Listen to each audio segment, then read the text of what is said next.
I always knew that if I was going to find her again, I'd find her in the kitchen. Even after she was gone, her presence was baked into every corner of that house, the smell of cinnamon in the worn floorboards, the soft squeak of the pantry door she'd always left ajar so her cat could sneak inside. So when they lowered her into the ground that cold, dry morning, it didn't feel real.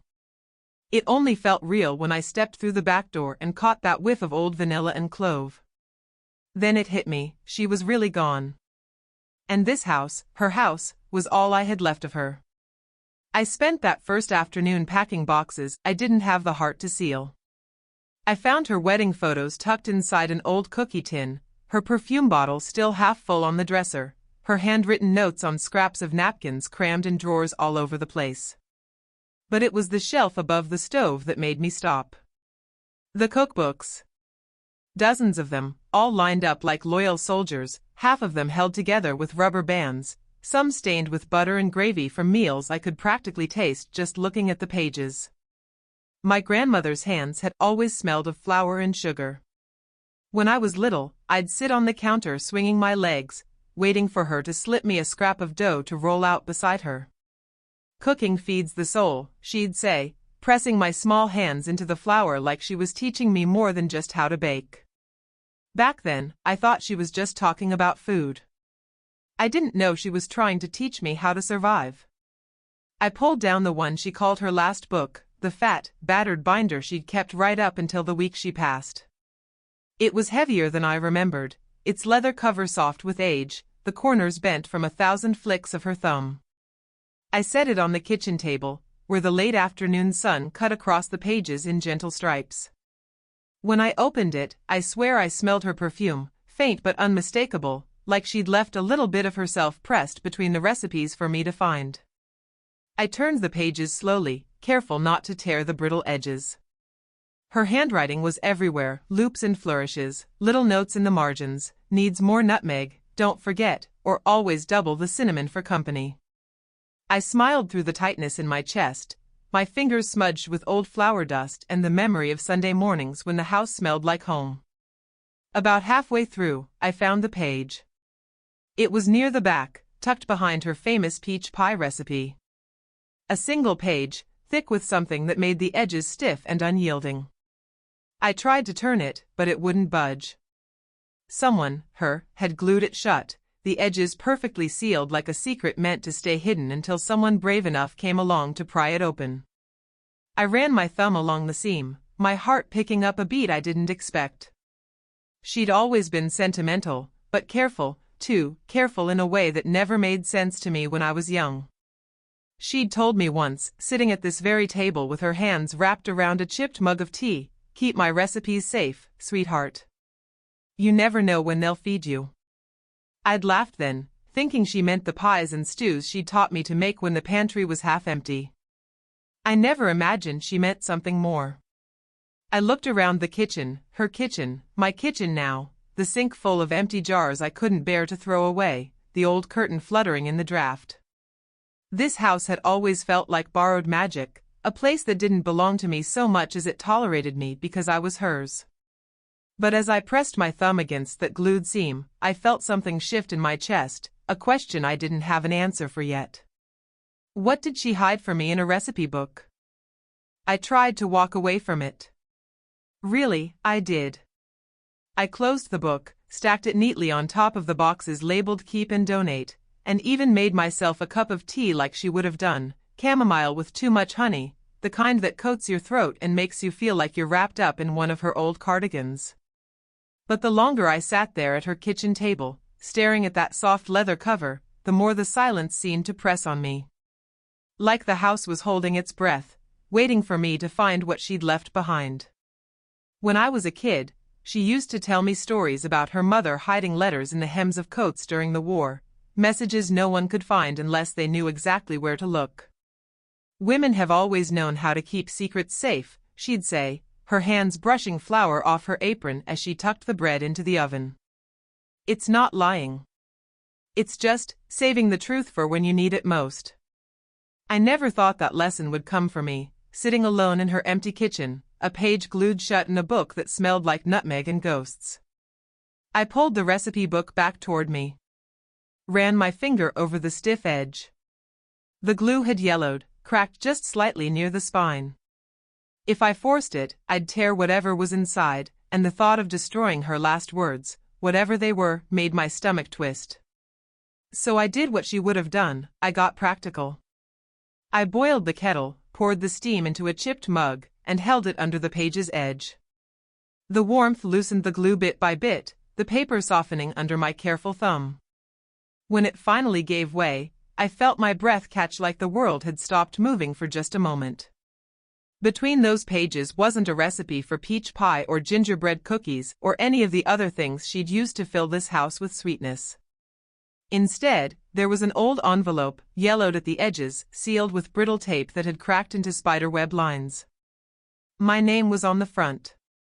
Not my childhood nickname, not some pet name she'd saved for when I was small enough to curl up in her lap. Just my full name, written in her careful, looping script. I traced the letters with my thumb before I peeled it open. Inside was a folded piece of paper, creased so many times the corners felt like silk. And when I opened it, the smell of old ink and dust drifted up, so familiar it made my throat ache. It wasn't a letter. Not really. It was a deed. A legal document, notarized and signed in the same spidery script. The address was unmistakable. This house, the one her mother had bought for cash with secret money she saved up from sewing and baking for neighbors too proud to admit they needed help. The same house my grandmother had fought for through recessions, unpaid bills, family squabbles over what's fair. And now, her signature sat at the bottom of a line that said plainly that the house was mine. Not the family's. Not shared. Not understood. Mine. I shook out the paper, my hands trembling. Tucked inside the fold was a small card, the kind she'd stick in birthday presents when she wanted to say more than just "I love you." Her writing was softer here, a little crooked. My darling girl, you always thought you'd have to fight for this. You don't. It's yours. Keep my recipes safe. Let them feed you. Let this house keep you safe, too. Love you more than all the pies in the world, Grandma. I pressed the card to my chest, her words humming through me like a lullaby. For the first time since the funeral, I didn't feel like the walls were closing in. I felt them standing guard. For me. I didn't sleep much that night. The house creaked around me the way it always did when the wind came down from the hills, rattling the loose pane in the back bedroom window she never got around to fixing. I lay there on her old quilt, the deed spread out beside me like a promise I couldn't quite believe. I read it over and over, running my finger down her signature, tracing the notary stamp she must have gotten done in town, probably at that dusty office where they still remember her name and the way she'd slip a fresh-baked pie across the counter every Christmas. I thought back on all the times I'd asked her about the house. When I was little, I'd worry about silly things. What if we couldn't pay for it? What if we had to move? She'd just pat my hair and say, "Don't you fret. This house knows who it belongs to." I thought she meant it in the way old people did, speaking in riddles to make the world feel magical instead of precarious. But now I knew she'd meant it literally. She'd made sure no one could pull it out from under me the way they tried to pull it out from under her once, long before I was born. She used to tell me the story, always in bits and pieces, usually when she was kneading dough or snapping beans out on the back porch. How my great-grandfather lost the house in a card game he had no business playing. How her mother, my great-grandmother, scraped and saved for years, taking in sewing, selling pickles and pies at the market, buying it back piece by piece behind his back. It was her revenge, my grandmother would say with a wicked little smile, the only way she knew how to put down roots no one else could dig up. And now, decades later, the same threat had slithered back. After Grandma's health started to slip, the cousins started sniffing around, the same ones who hadn't visited in years, who rolled their eyes when she asked for help getting groceries but showed up bright-eyed when she needed to sign power of attorney forms or update the family trust. They'd asked me once, over burnt coffee at the hospital, if I'd be moving out after she was gone. One of them even joked about turning the place into a short-term rental, just until the market gets hot again. I'd smiled the way she taught me to, that soft, polite tilt of the head that hides the fire in your belly until you're ready to let it burn. I'd said I hadn't thought that far ahead yet. Truth was, I thought about it every single night she lay coughing in the other room. Wondering where I'd go, how I'd afford the rent on my part-time paycheck, what it would feel like to lock this door behind me for the last time. But she'd been 2 steps ahead, the way she always was. All those months they kept saying, "Grandma's losing her memory, she's not thinking clearly," she was hiding my future between pages of her peach pie and pot roast. She knew what they'd try. She knew the blood in this family ran just thick enough to choke you if you let it. And now I could feel it, the tension coiling tight, even before a single knock landed on my door. They'd come. They'd sniff around like wolves at the back gate, pretending they cared about Grandma's legacy.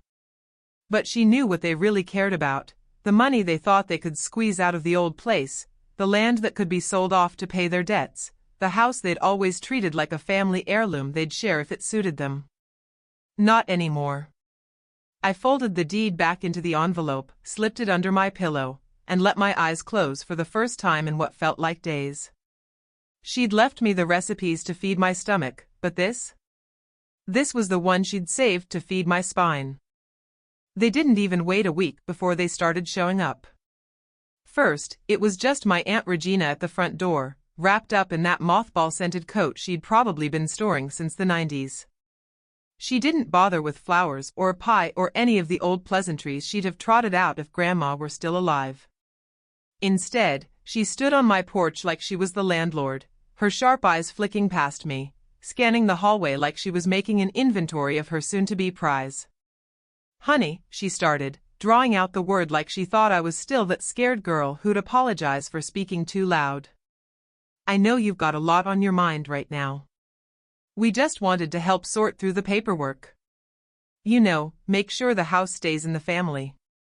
It's what your grandmother would have wanted." It was strange how my heart didn't hammer this time. Maybe it was because the envelope was tucked in my pocket, the deed pressed flat against my ribs like an iron plate. Maybe it was because her voice sounded just a little too sweet, the way Grandma used to describe a pie that didn't set right, all sugar on top, raw underneath. I leaned against the doorframe, my hands tucked into my sleeves. "That's nice of you. But I'm okay. I've got everything handled." Regina's eyes narrowed just a hair. She glanced over her shoulder like she was expecting backup. And sure enough, I spotted Cousin Teddy pacing by the driveway, pretending to be on the phone. He wouldn't come to the door, he was too cowardly for that. But he'd be the one whispering poison in Regina's ear later.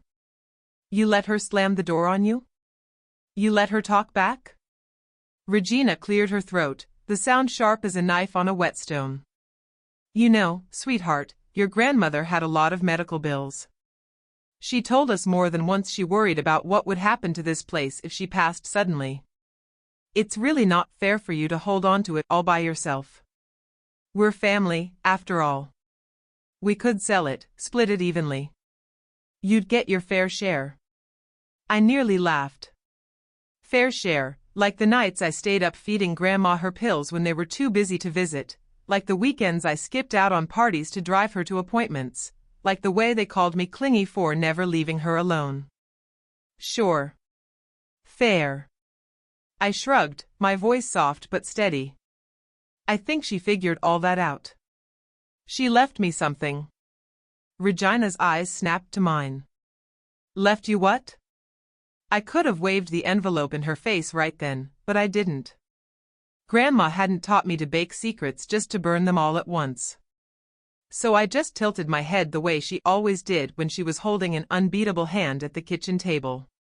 "It's handled," I said again, slower this time, letting each word sink in. "You don't need to worry about the house." Regina's smile cracked around the edges. Her voice dropped lower, that old mean edge coming back.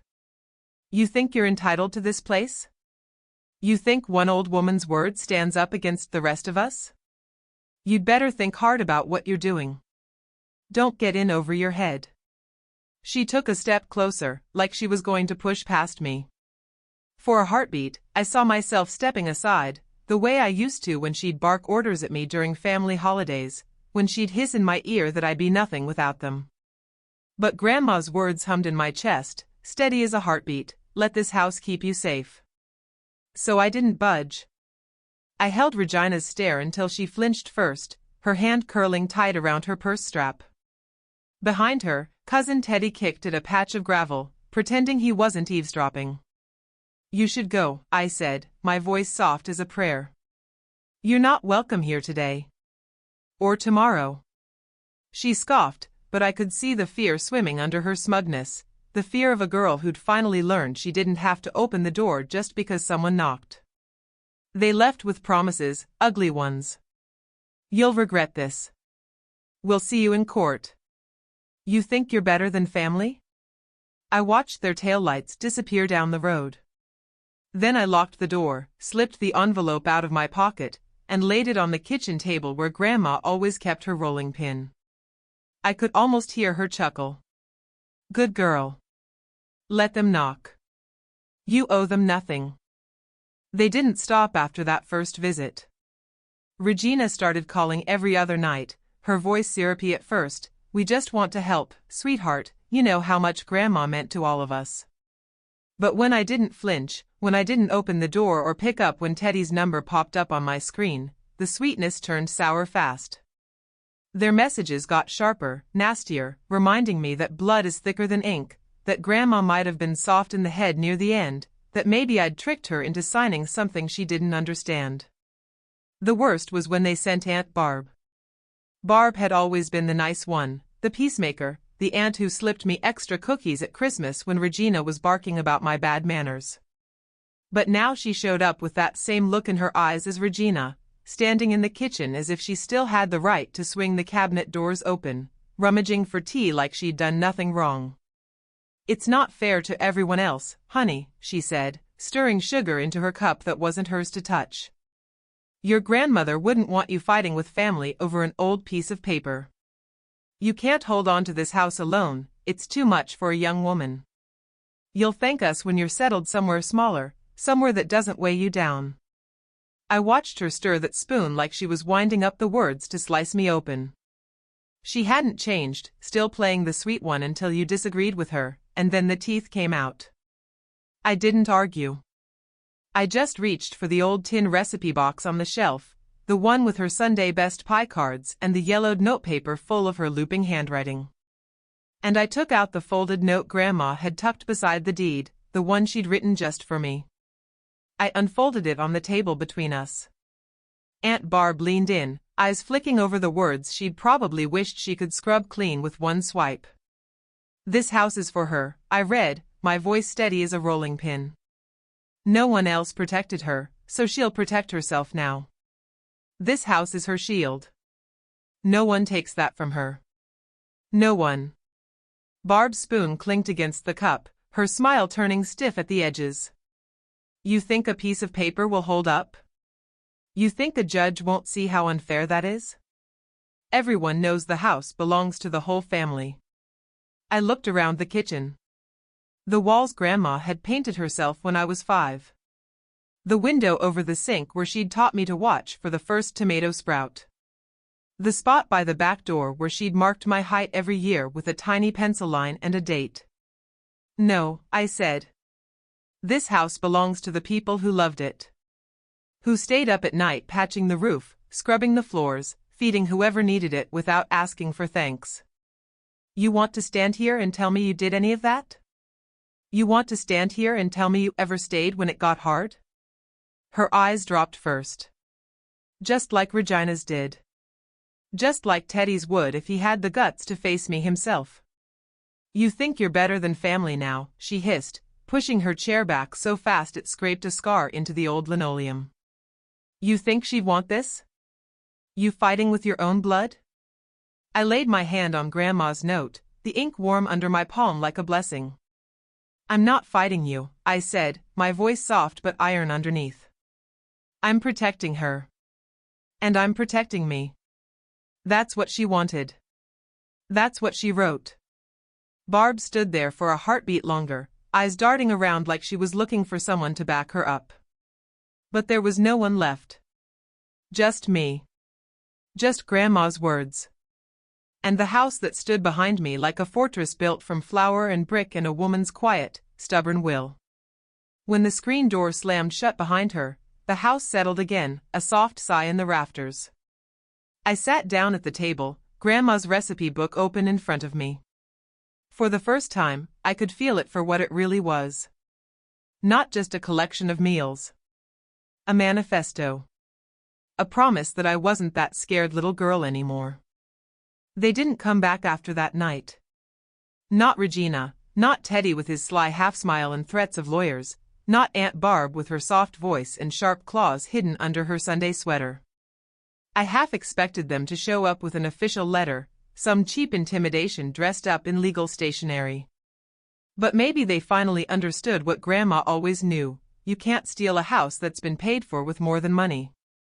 The morning after Barb slammed that door behind her, the whole place felt different. The sun slipped through the kitchen window like it had been waiting for me to see it, really see it, without someone else's shadow hanging over the table. I poured myself a cup of tea in Grandma's old chipped mug and sat right where she used to sit, facing the back garden where the last frost still clung to the tangled rose she'd called her hope patch. I imagined her out there, in her rubber boots, humming off-key as she weeded around the tomato plants. Her coat pockets always full of seed packets and peppermint candies. The deed lay on the table in front of me, smooth and unbothered by all the noise it had stirred up. Her handwriting still felt like an anchor, pulling me back to the truth every time my mind started to doubt. It's yours. Let it keep you safe. I traced the words like a prayer, the ink now as much a part of this house as the nails in the floorboards. I could have called a lawyer just to be safe, maybe I still would. But I knew deep down that no suit or letterhead would ever carry as much weight as my grandmother's quiet defiance. She'd hidden that deed not out of fear, but out of a deep, stubborn faith in me. She'd trusted I'd find it when I needed it most. She'd trusted I'd be brave enough to stand when every old voice tried to push me out the door she'd left open for me. I spent that afternoon sorting through the recipe book, this time not to look for secrets but to remember the simple magic of it all. Her peach pie, the blackberry cobbler she only made on the hottest days of July, the bread rolls that rose soft and high even when the pantry was nearly empty. Each smudge of butter, each penciled note in the margins felt like another way she'd said I love you when the words caught in her throat. She hadn't needed to tell me I'd be okay. She'd baked it into the pages, sealed it into the walls, hidden it in the place where no one would look for power, the kitchen. When the sun started to sink behind the fence line, I tied on her old apron, the faded green one with the pocket that always smelled like flour and cinnamon. I pulled out her battered pie tin and started on the apple pie that had won her every church bake sale. The crust cracked under my fingers the same way it did when she made it too fast, laughing at herself as she pinched it back together. I could hear her voice then, not a ghost, not a memory meant to make me weep, but a living warmth. You've got hands just like mine.